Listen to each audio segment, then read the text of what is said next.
All the principals this year have been reading a book called Cultures Built to Last by Michael Fullan. And one of the big things that he talks about is having a relentless focus on learning for all students.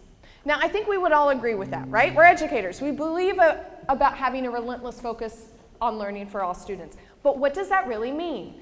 And what came up in your conversations of what a school really looks like when that takes place? Because this can be such kind of a broad question that's out there.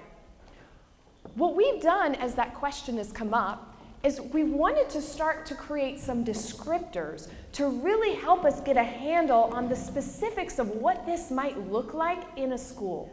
What are those key indicators or actions that we might see that would help us ensure that we have a culture for learning within our building?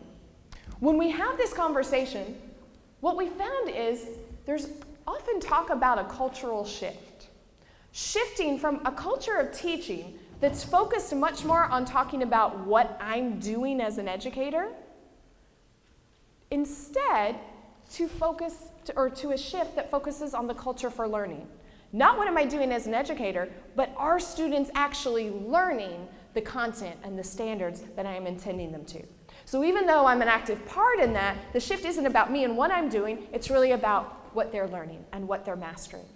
So we want to try to dig into this cultural shift a bit and say, what would those descriptors be? What's different about focusing on the teacher versus focusing on the student? Let's walk through them. I always put this one first just because I feel it gets at the heart of it, but it could be anywhere on your list. This idea of the bell curve versus every child can and will learn. And here's what I mean by this. The bell curve, and whether you actually, like in college, set a bell curve, like the top score, or whether your kids just naturally fall there, the issue with a bell curve is that it's become okay. It's become acceptable for many students not to have mastery, because it's normal to have that bottom end of the bell curve.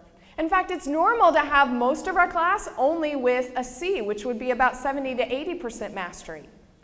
This is a real issue when we think of student learning, that it's become actually the normal culture that it's okay for many students not to have learned.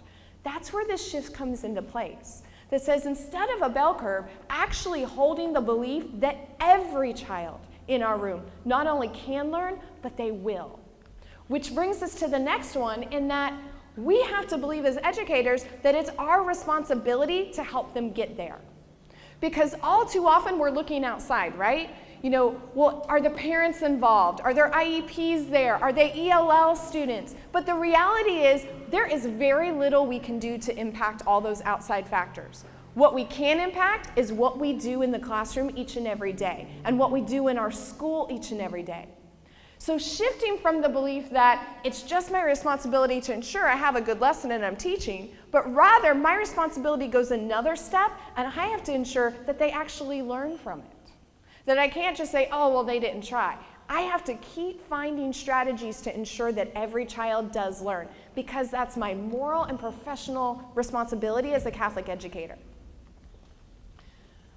Now with that, we get this idea of focus of coverage versus mastery. And whether you're really using standards already or whether you're still using textbooks, the difference between I've just got to get through it all and trying to pace it out versus I have to ensure that they actually do walk away mastering it and knowing it, being able to perform it on their own. We also get then this dichotomy, strategies for studying versus learning. If I'm focusing on my responsibility as just teaching, often then I say, so I'll give you study strategies because I gave you the content, now you go figure out how to learn it on your own. Rather than saying, actually, it's my responsibility as an educator to ensure that you do learn it. That learning is going to happen in place. And I'm going to give you strategies that if another teacher or later in life, someone's not helping you through all that learning process, I'm going to show you the tools that you can make it happen on your own when you get into that context. Assessments is a dichotomy. Assessments versus evaluation, and then assessments as formative. That the whole role is that it's collecting data so that you and the child and the parent all knows what do you need to do next to help that student learn. Rather than it's just an in mark that's going in my grade book. Differentiation of expectations versus differentiation of supports. Now this one's a biggie that we talk about a lot.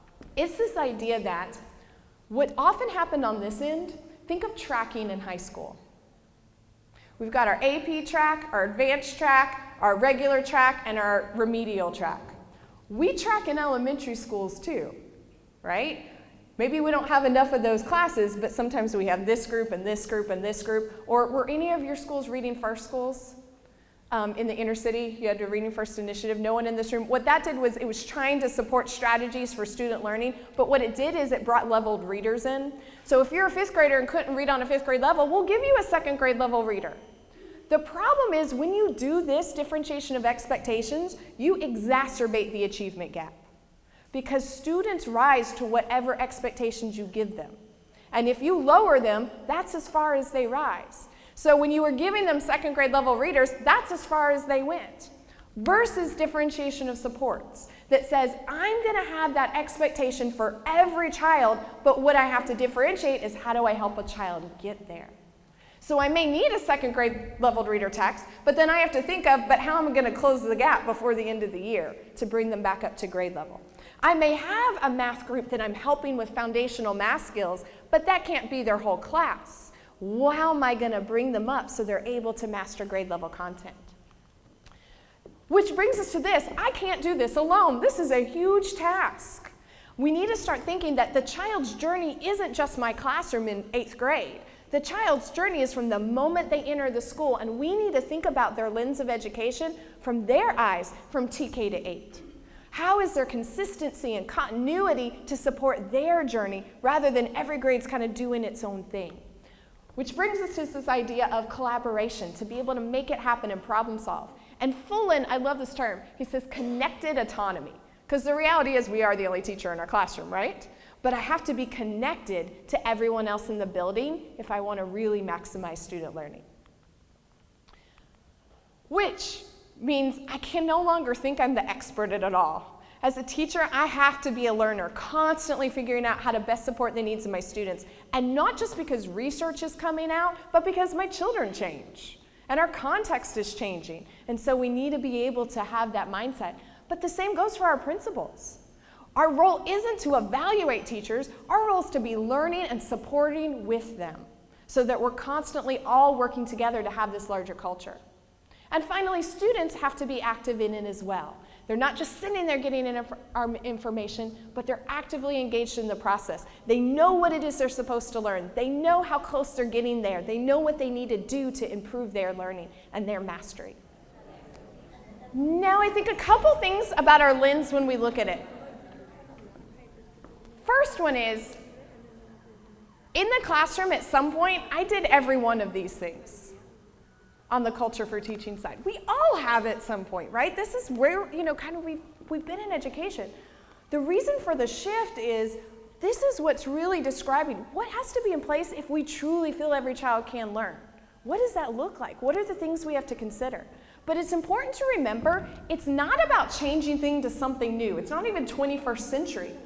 It's really going back and reconnecting to our tradition of Catholic schools. Our schools didn't start by being founded by laity. They were almost all run by orders of religious sisters and brothers. Religious sisters and brothers who had a common charism and set of root beliefs about what they believed about education and how to help a child, and who lived in community so that collaboration was built in long past the end of the school day. So that they really had the opportunities and the networks and the structures to have this ongoing collaboration in place. All the pieces on the culture for learning side are all part of our Catholic tradition. But our context has changed.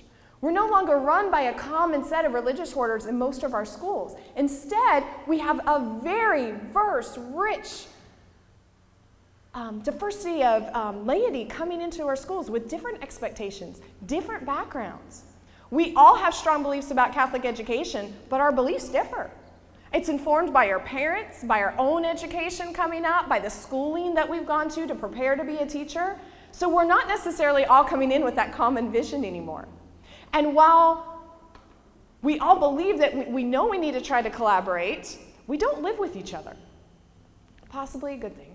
but we don't live with each other. So our hours stop when we leave the school. So how are we going to have time for the collaboration we know needs to take place to make this possible when our day is much shorter than it was in our tradition? So that means knowing and really cherishing the rich diversity we have in our schools now. How can we recreate that culture though? How can we rethink how we schedule our days to allow collaboration to take place? What conversations need to happen so that we are on the same page about student learning and what works for our children? Those are the challenges that we really have to think about, is how can we really either recreate or foster that culture within our own schools if our context has changed so much?